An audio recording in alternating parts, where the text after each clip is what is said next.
Bonjour à tous.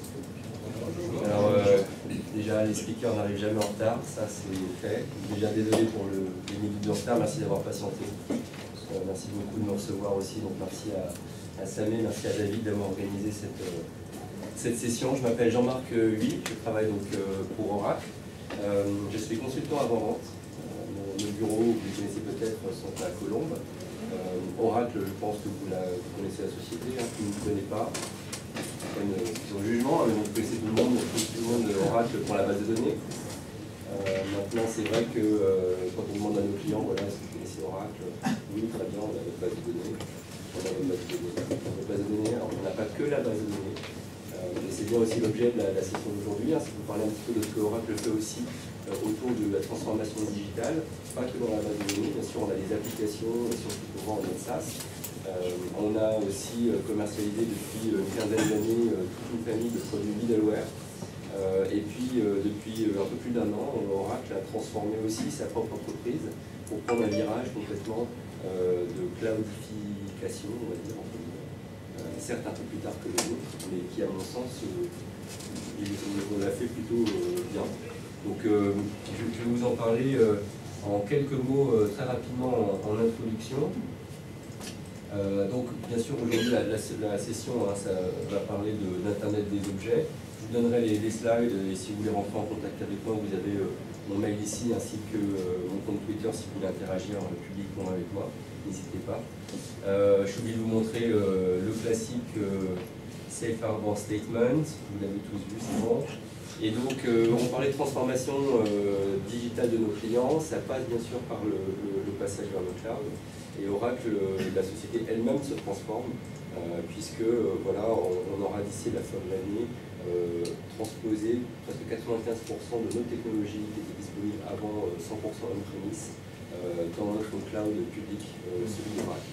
Et on va adresser 3 voire 4 niveaux de as a service du cloud, bien sûr infrastructure, plateforme, software et ce qu'on appelle aussi data as a service, puisque on va aussi devenir provider de données pour nos clients qui vont non seulement acheter un service, mais parfois un service qui vient avec des données que nous lui fournirons pour aller enrichir le contenu de ces services. Donc software as a service, ça fait 15 ans qu'on fournit des applications type ERP, CRM, HCM, des choses comme ça dans le cloud. Ce qu'on a fait donc depuis un an, c'est qu'on a travaillé au développement de la plateforme as a service, database, Java par exemple, mobilité, documentation, process. Et pour soutenir bien sûr l'extension de cette plateforme as a service, on a développé toute l'infrastructure as a service qui venait derrière. Notre objectif en faisant cela, c'est un petit peu de réadresser aussi nos prospects. Je dirais qu'avant, Oracle, comme beaucoup d'autres boîtes dans l'informatique, s'adressait 100% du temps à des gens de l'IT, quand c'était le grand boom de l'IT. Aujourd'hui, l'IT est plutôt un département suiveur et vraiment les personnes qui sont importantes dans l'entreprise, il y a toujours l'IT et l'architecte bien sûr, mais aussi nous, en tant qu'entreprise maintenant qui vend des solutions SaaS, on s'adresse aussi donc aux responsables de l'e-métier, aux gens du marketing, aux développeurs et aux analystes métiers. Donc pour adresser ces différentes personnes, on a développé donc toute une gamme de solutions autour de la plateforme cloud d'Oracle, donc qui passe par toutes ces thématiques-là. Et nous, ce qui va nous intéresser aujourd'hui, c'est de parler d'intégration, mobilité, analytics, dans laquelle on va retrouver le composant Oracle Internet of Things, qu'on retrouve ici, et parmi d'autres composants majeurs comme Database as a Service, qui est la classique de Oracle, NoSQL Database as a Service, Big Data as a Service, Java Cloud Service, Application Container as a Service, j'imagine que vous connaissez tous Docker aujourd'hui. Si vous voulez déployer votre développement en Dockerfile avec toute la configuration que vous poussez sur n'importe quelle plateforme, aujourd'hui, Oracle est une de ces plateformes sur laquelle vous pouvez pousser vos développements. Internet des objets, c'est la session y est dédiée, tout le monde la connaît, je vous ai passé de 50 à 90 heures d'objets d'ici 2020, etc., tous les principes que vous pouvez connaître. Juste un premier constat, c'est que déjà nos clients, quand on leur parle d'Internet des objets, ils disent oui, bien sûr, j'ai de l'Apple Watch, j'ai de la balance des etc. Ça, c'est que la partie immergée de l'iceberg. On est extrêmement convaincu que ça sera une révolution de société, cet Internet des objets, mais il y a aussi d'autres sujets plutôt B2B sur lesquels Oracle pense pouvoir aider ses clients, et c'est le cas particulier de donc, tout ce qui est manufacturing et aussi asset management, qui sont les deux focus particuliers d'Oracle en matière de secteurs verticaux, transport aussi. Et donc c'est pourquoi en fait on a fait des études, on a vu que beaucoup de nos clients dans ces secteurs-là investissaient de manière majeure de l'argent dans l'Internet des objets. Et en croisant ça avec d'autres études que peuvent mener par exemple le Gartner, on voit que ce sont des cas d'usage comme le monitoring et la maintenance connectée, ou alors l'asset management, qui sont les cas d'usage les plus, on va dire, intéressants, les plus pertinents en matière de ROI. Un petit exemple très simple, on est assez flemmard hein, chez Oracle. Ça, vous couperez la vidéo, c'est pas grave. Mais on a, c'est vrai, une très belle base d'installation de base de données, certes. Je vais juste couper mon wifi parce que je me connecte à Wi-Fi. On a une très belle base installée, alors de base de données, certes, mais je vous disais, ça fait 10-15 ans qu'on fait du SaaS, donc des applications dans le cloud, mais ça fait bien longtemps qu'on fait aussi des applications on-premise. Et quand je parle d'applications, c'est d'applications de métier, de par des rachats externes comme par exemple J.D. Edwards, PeopleSoft, Sibel, peut-être des applications que vous connaissez. Et du coup, on a une très belle base installée. Et c'est sur cette base installée que l'on va essayer de construire de manière prioritaire le déploiement de notre offre Internet des objets, puisque c'est avec ces applications-là qu'on va pouvoir montrer que le fait de connecter les assets a extrêmement de valeur et le plus rapidement possible. Donc on prend un cas d'exemple, un système industriel de climatisation pour une grande tour, par exemple, à la Défense. Elle est connectée à J.D. Edwards, qui est le RP de ce client-là. Et bien, entre le moment où elle s'arrête de fonctionner, eh bien, il faut appeler le technicien, il faut qu'il monte, il faut qu'il vienne qualifier quel est le problème. Il faut ensuite qu'il rentre des données dans le RP à la main. Il faut qu'un technicien, un opérateur, un superviseur dise « Ok, j'autorise l'opération, etc. » Il se passe 48 heures avant que la clim se remette à fonctionner, pendant lequel vos usagers n'ont pas vu du tout de climatisation, ce qui est important. Avec la climatisation connectée, bien sûr, lorsqu'elle casse, et là on parle de maintenance réactive, de time to fix, lorsqu'elle casse, c'est bien parce qu'on la monitor, déjà on est prévenu immédiatement, on saute un certain nombre d'étapes qui font que l'on va gagner jusqu'à 24 heures de temps sur la remise en route de la climatisation, ce qui est extrêmement intéressant pour le client final, qui est le locataire des bâtiments. Et puis si jamais la climatisation était bien sûr monitorée, mais qu'on faisait un travail d'analyse pour faire de la maintenance non pas réactive mais proactive, on pourrait même détecter à l'avance, par rapport à ce que l'on connaît, les cas qui font que justement dans 80% des cas par rapport à cette courbe-là, on sait qu'il y a telle pièce qui va falloir remplacer, sinon la clim risque de tomber en panne dans les heures qui suivent. À ce moment-là, on envoie de manière proactive un technicien qui va aller remplacer la clim, enfin la pièce de la clim, et donc la clim ne tombera pas en panne. Comme ça, c'est beaucoup plus de confort utilisateur pour le client final. J'ai pas beaucoup de temps parce que c'est ma faute, je suis arrivé en retard. Et si vous avez des questions, vraiment quelque chose, je dis une bêtise ou quoi, vous pouvez la main, et justement, cette différence entre réactif et proactif, là on peut bien sûr l'appliquer à tout ce qui est maintenance, on peut l'appliquer à n'importe quel type de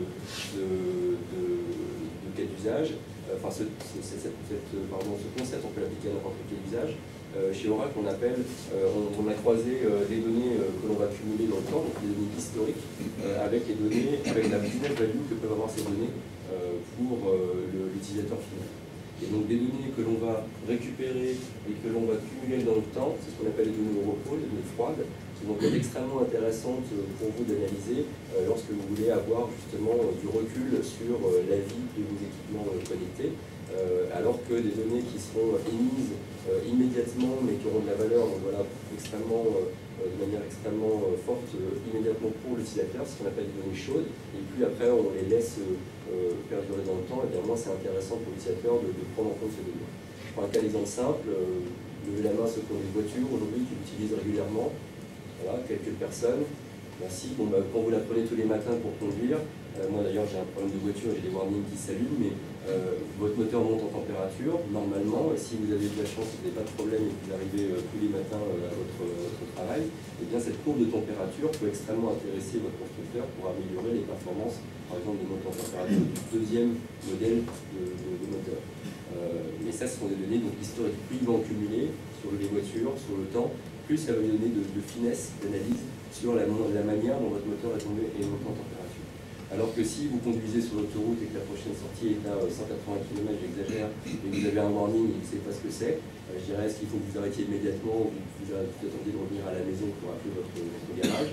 Là, vous ne savez pas, alors que si la voiture pouvait vous dire, voilà, j'ai analysé en direct cette fois-ci par rapport à la température, par rapport à votre vitesse, par rapport à votre historique, etc., et bien là, je peux vous dire, attention, vous avez un degré sévère de problème, arrêtez-vous immédiatement sur le côté et vous préservez bien sûr le fonctionnement de votre voiture. C'est bien pour distinguer donc, deux types de données, celles qui doivent être traitées a posteriori pour avoir du recul sur l'historique, et des données qui nécessairement ont de la valeur pour l'utilisateur si elles sont traitées en direct. Quelques challenges sur l'IoT, je ne sais pas, vous avez déjà trempé, je dirais, dans des projets IoT, j'imagine. Mais nous, si on devait les résumer en quelques mots, c'est pour nos clients, en tout cas qui sont des clients qui n'ont pas l'habitude de traiter avec des objets connectés ou qui ne sont pas dans ce milieu-là, et bien, notre objectif c'est d'abstraire la complexité liée à la connectivité des objets à leur système d'information. Eux, ils sont très business, très IT classique. Tout ce qui est spécifique à la connectivité, parfois on leur parle d'MQTT, ils ne comprennent pas. Du coup, l'objectif du produit aussi que je vais vous présenter, c'est d'abstraire cette complexité pour le client, lui dire, voilà, on va vous permettre de connecter facilement des objets de manière sécurisée, de faire de la messagerie de manière fiable, surtout aussi faire de l'analytics pour vous permettre justement d'analyser les données a posteriori et en direct, et puis vous permettre facilement de représenter ces objets comme une extension de votre système d'information par rapport à vos utilisateurs métiers, parce qu'au final, on s'adressera plus à des gens du métier qui vont avoir des informations sur ces objets connectés comme une extension de leur métier, plus que des gens de l'IT qui vont aller jouer avec des composants informatiques.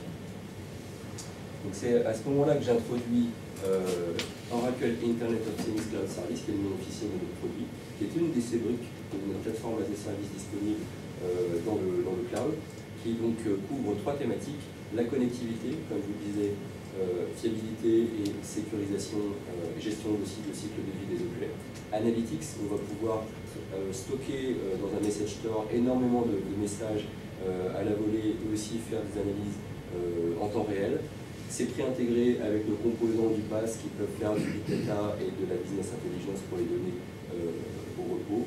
Et puis des capacités d'intégration simple, vu de l'objet ou vu du système d'information, pour aller justement connecter les objets au système d'information.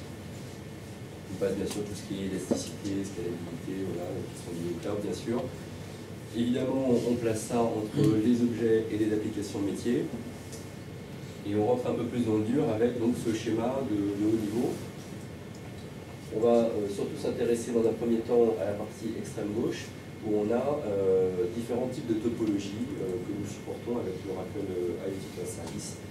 Soit les objets sont connectés directement, ils intègrent notre SDK et donc peuvent se connecter directement au cloud, soit les objets passent par une passerelle, soit aussi il y a deux topologies qui ne sont pas représentées. La première, c'est que dans notre prochaine version, parce que l'IoT Cloud Service est sorti il y a 2 semaines, on intégrera aussi un SDK iOS et Android sur votre téléphone qui fasse office de passerelle par rapport aux objets, par exemple, qui communiquent en vue, tout sur l'énergie ou ce genre de choses-là. Et puis, comme c'est un SDK très ouvert, il est capable aussi d'intégrer des messages qui viennent, par exemple, d'un cloud différent. Je ne sais pas si vous avez déjà travaillé avec Sigfox, par exemple. Certains je peux travailler avec Sigfox, quelques-uns. Bon, Sigfox, c'est un réseau de télécommunications, mais qui vous impose un certain nombre de contraintes liées au fait qu'il gère tout ce qui est basse consommation, etc. Faible consommation d'énergie plutôt. Et donc, du coup, nécessairement, le message, la donnée utile, comme elle est très limitée en espace, je crois que c'est 12 octets dans les messages, en fait, ils vous mettent à disposition tous les messages qui viennent des mesures, des capteurs, dans leur message cloud. Comment est-ce qu'on fait ensuite pour intégrer ça avec le reste de l'entreprise? Notre SDK peut très bien aussi justement s'interfacer pour aller faire la passerelle. Donc on est très versatile, très agnostique vis-à-vis de la topologie. On est très agnostique aussi en matière de communication. Vous avez parlé d'MQTT, ça sera supporté nativement dans la prochaine version dans IoT Cloud Service. Mais aujourd'hui, en fait, on se sépare complètement, on se distingue complètement des différents médiums de communication. On supporte donc du coup le Wi-Fi, le Bluetooth, le Zigbee, ce que vous voulez, parce que tant que vous avez accès en fait, au cloud, et ça c'est le travail du client, et que vous intégrez notre SDK, nous on communique à travers un protocole custom Oracle, au travers de notre SDK. Voilà. que l'on a implémenté en prenant le plus grand dénominateur commun de tout ce qui se fait sur les pseudo-standards du marché, puisque aujourd'hui on a beaucoup des standards, et que tant qu'il n'y en ait pas un qui émerge vraiment, je dirais, et que par contre on avait ce sentiment qu'il fallait qu'on se lance tout de suite aujourd'hui parce que nos clients avaient besoin de cette solution de connectivité, on a fait le plus grand dénominateur commun, mais c'est vrai qu'on a implémenté notre propre protocole. Par contre, on se veut aussi extrêmement ouvert parce que ce SDK, il est open source, c'est extrêmement important, disponible en C et en Java. Java, vous ne connaissez pas, je ne vais pas vous faire un tour là-dessus, je pense que vous connaissez bien. Donc ça c'est la partie topologie. Il y a aussi un client spécial dans la passerelle que nous fournissons en Java. Cette fois-ci il n'est pas open source et ça permet, en plus bien sûr de la gestion du cycle de vie de l'objet, de l'enveloppe de messages, de la sécurité, de la fiabilité, puisque on va mettre en cache les messages qui sont envoyés de l'objet ou envoyés du cloud, ce qui permet que lorsque vous perdez la communication sur un médium, par exemple, qui n'est pas très fiable en matière de communication, eh bien, les messages soient réconciliés et vous récupérez la connectivité, comme ça vous ne perdez pas l'information. Eh bien, on a cet agent dans la passerelle qui permet de rajouter à toutes ces fonctionnalités-là la possibilité de faire de l'application provisioning, donc de pousser votre application, votre firmware, votre logique, si vous voulez, business dans la passerelle et d'en gérer le cycle de vie. Ça, c'est lorsque vous avez une passerelle Java un petit peu plus, on va dire, boostée avec du proc et avec de la mémoire. Je ne vais pas avancer de slide parce que je vais parler de maintenant ce qu'il y a au milieu. Device virtualization, on a une vue en fait des objets connectés qui est virtualisée vue de la Electric Cloud Service. C'est-à-dire que si vous prenez un capteur un peu basique de température, il a un hardware ID et il a par exemple deux informations qu'il peut échanger avec le cloud, c'est température mesurée à l'instant T, et ici par exemple c'est plutôt un thermostat, c'est température de commande. Eh bien, déjà cet objet-là, on va exposer tout ce dont on peut accéder en termes de mesures et de commandes comme des ressources, puisque tout est accessible en API REST sur HTTPS. Donc, par exemple, notre agent, une fois que vous l'avez intégré dans l'objet, eh bien, on peut lui demander de lister toutes les ressources disponibles de l'objet qui est virtualisé vu de la Electric Cloud Service. Et donc, à ça, on va aussi lui rajouter ce qu'on appelle des données d'enrichissement, des métadatas, qui sont statiques, on va dire, au moment de la création, mais que vous pouvez mettre à jour au travers des API REST à n'importe quel moment. Je prends un exemple, vous installez des thermostats dans différents bâtiments, vous avez peut-être des milliers déposés dans toute la France.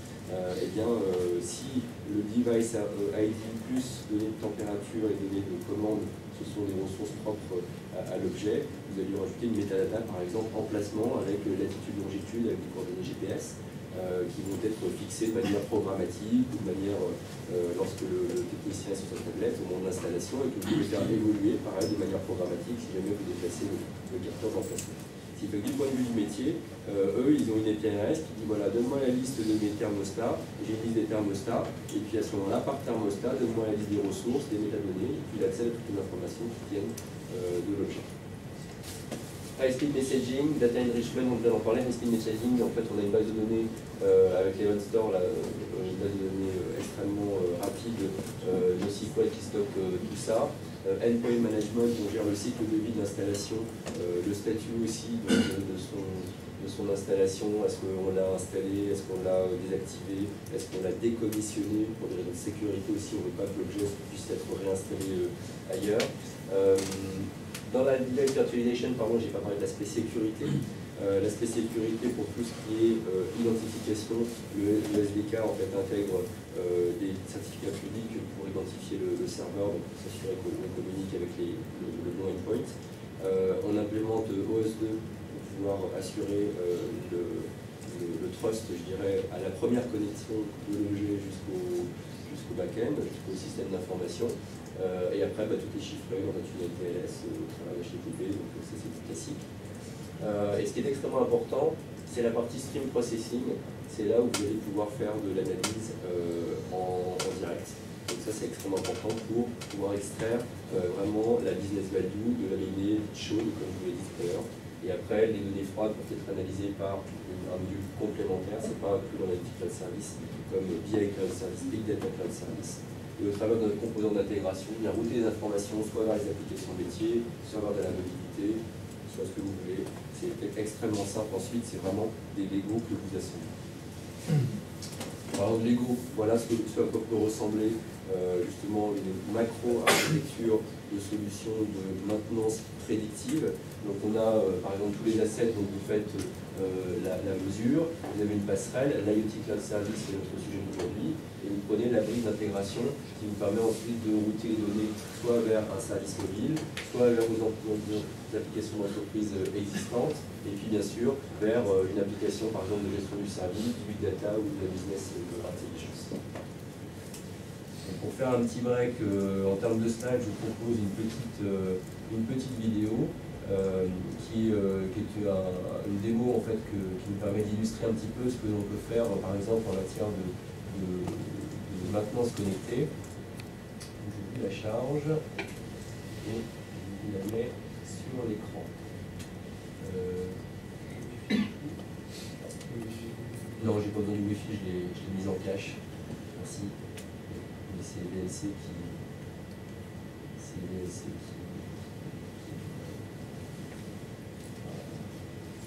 Hop. Désolé, j'avais pas prévu de mettre le son, donc.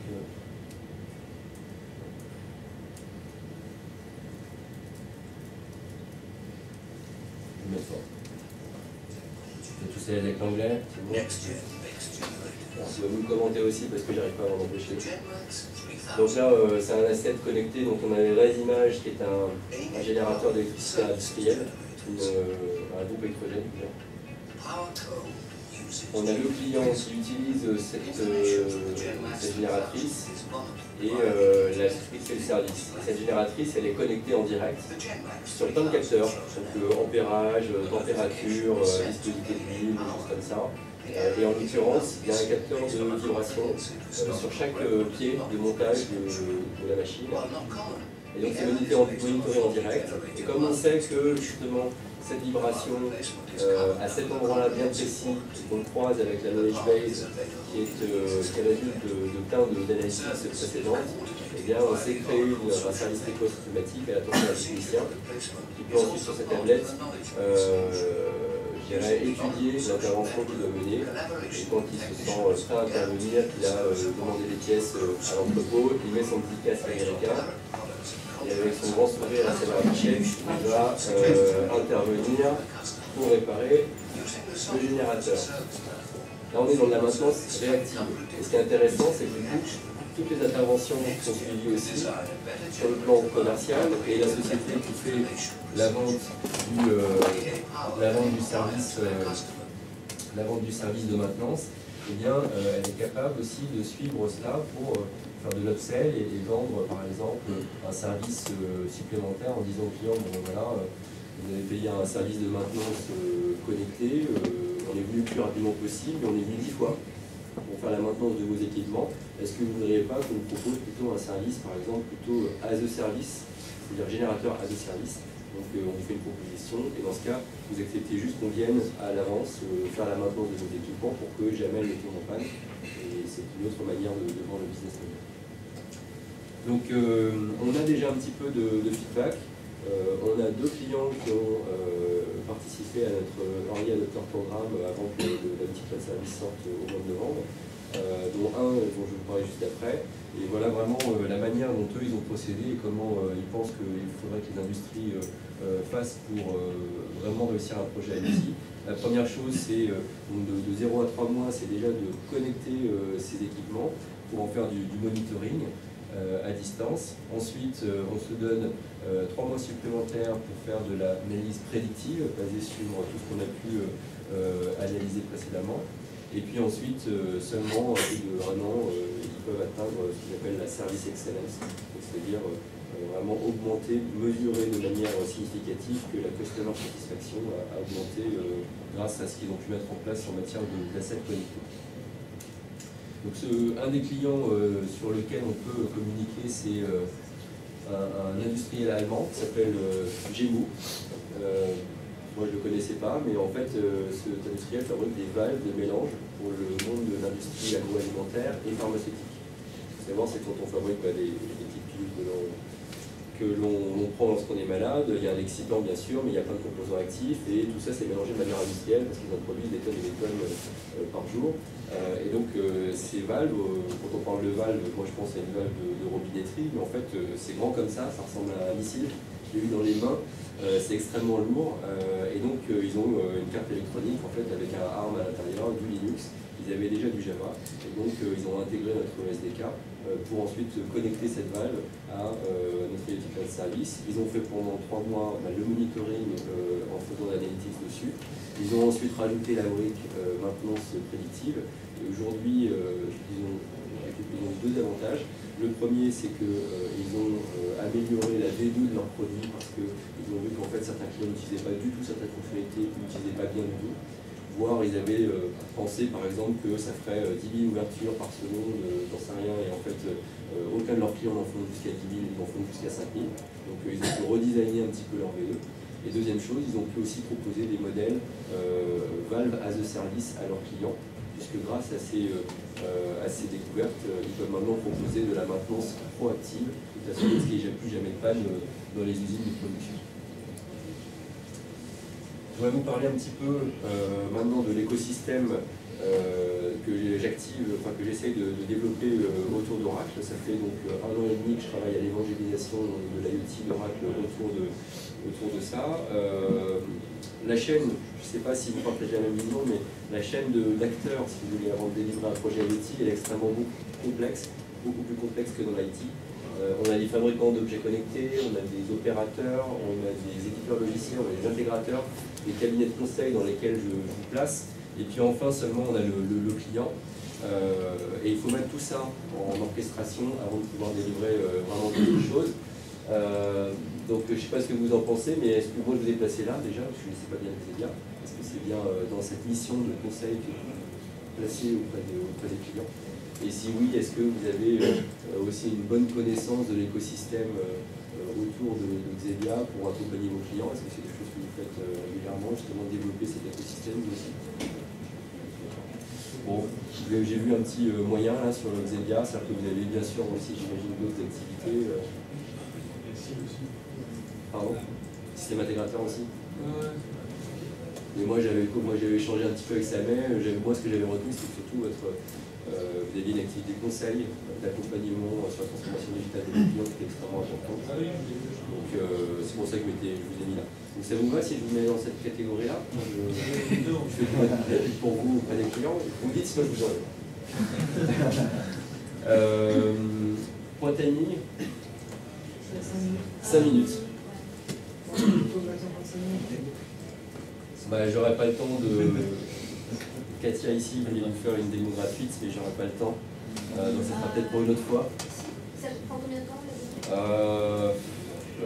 je peux le démarrer comme ça, mais non, ça va prendre le temps que je démarre le scénario. Ce que je peux vous montrer, c'est un click-through en fait, par contre. Ça peut aller plus vite. Je vais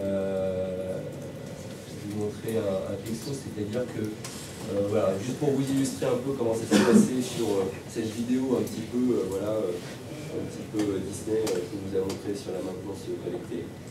Concrètement, voilà ce à quoi ressemble l'IoT Cloud Service. Donc vous arrivez sur d'abord un tableau de bord qui vous montre un certain nombre de chiffres.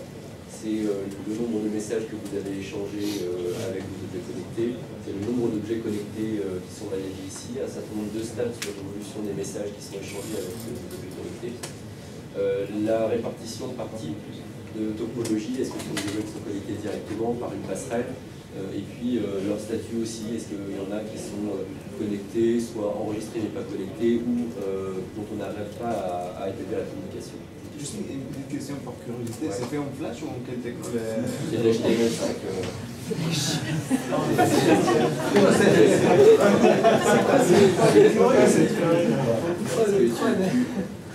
Tu es celui qui essaye de faire vivre encore Flash aujourd'hui, c'est ça? Sinon c'est mal parti, hein. Toi je chercherai un autre. Non, c'est de l'HTML5. En fait, pour les applications d'entreprise et mobiles, on a aussi des frameworks de développement, rapid application development framework chez Oracle, et c'est du JavaScript et d'autres choses. Donc par exemple là on va enregistrer un nouvel objet connecté sur lequel on a déjà intégré notre SDK.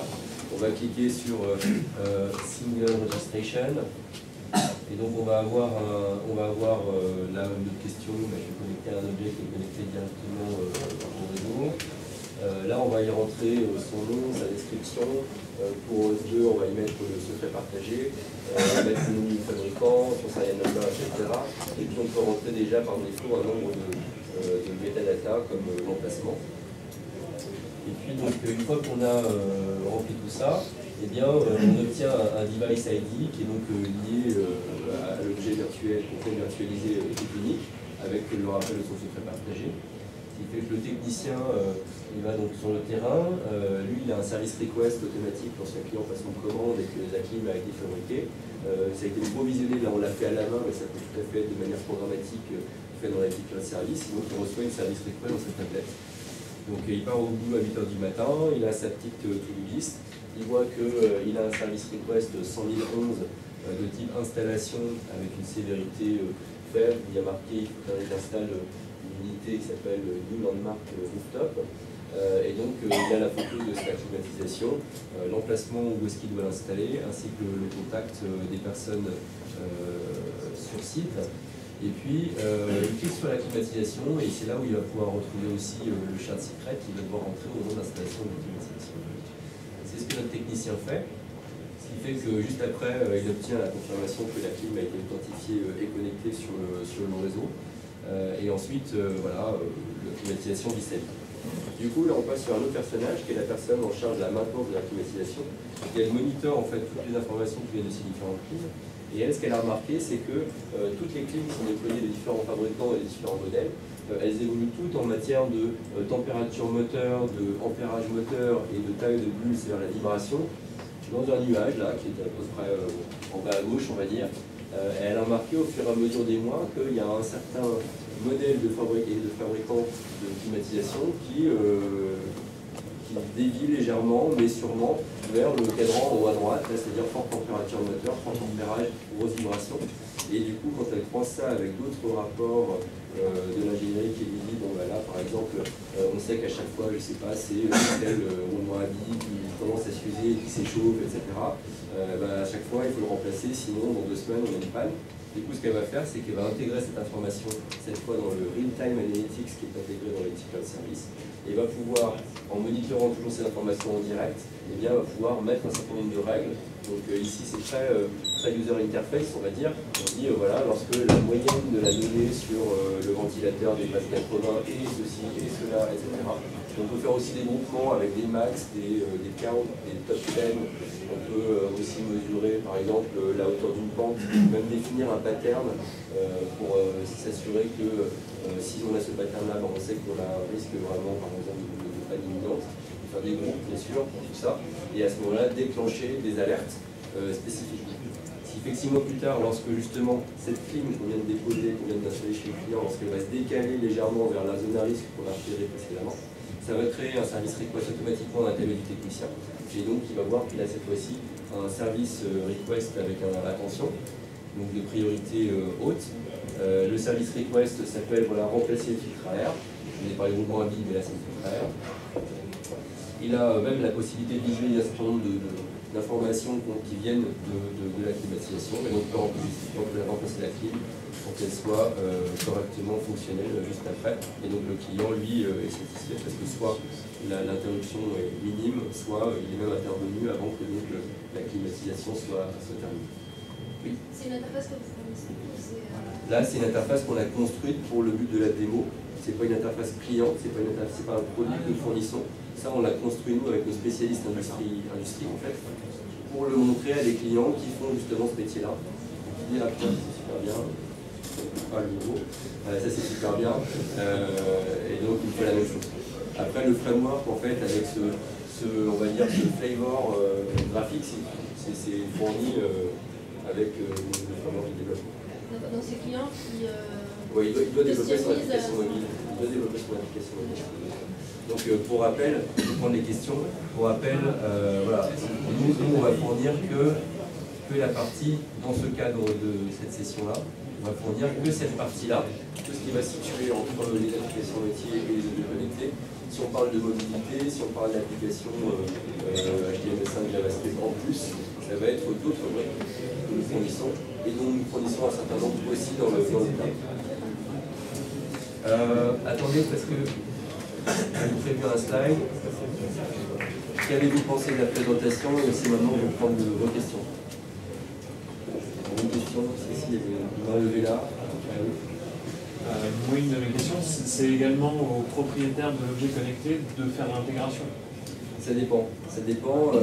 Si on parle d'un client, je ne sais pas, BNP Paribas Real Estate par exemple, qui a ses bâtiments propres, si on reste sur le thème du bâtiment, qu'ils ont des gens très passionnés qui font l'informatique électronique et qu'ils veulent intégrer un objet pour une expérimentation, oui, ils vont intégrer eux-mêmes notre SDK. En général, dans l'écosystème, on parlait d'unités assez complexes. On va plutôt s'adresser, c'est pour ça que je m'adresse aussi à des fabricants d'équipements industriels, pour que eux, nativement, intègrent notre SDK. HTDR, par exemple, un Siemens, un Legrand, pour qu'eux aussi, justement, ils puissent dire, voilà, nous, on est IoT, Oracle IoT, cloud service compatible. Voilà, tous les modèles sont possibles. Après, il faut se confronter à la réalité du métier de nos clients. Et parfois, effectivement, c'est pas aussi simple. Il faut amener un partenaire, il faut discuter avec leur propre fournisseur. On parle de maintenance de bâtiments, par exemple. Eh bien, je sais pas, un Sodexo, un Vinci peut arriver dans un bâtiment. C'est pas le leur, c'est pas ses équipements. Et il y a le locataire, le propriétaire de l'équipement. Voilà, c'est assez complexe. Il faut arriver à trouver le juste milieu. Une dernière question alors. Est-ce que là on peut utiliser la plateforme tout de suite? On peut se créer un compte ou il faut faire une alors spéciale? aujourd'hui, elle est sortie il y a 2 semaines, donc il n'y a pas encore le trial d'activer, mais ça va l'être. Aujourd'hui, on a la capacité de la démontrer, de la poker avec des consultants comme moi, donc n'hésitez pas si vous avez des projets sur lesquels vous voulez qu'on travaille ensemble. Et après, nos partenaires, c'est bon, on a un programme de partenariat qui s'appelle le Partner Network. Les partenaires, à partir d'un certain niveau de partenariat, ont accès à cette plateforme-là, justement dans l'IBM, et pouvoir expérimenter avec leur clients. Et dernière question. Quand on parle d'analyse stream, ça c'est forcément des écrans comme vous avez fait pour la sécurité.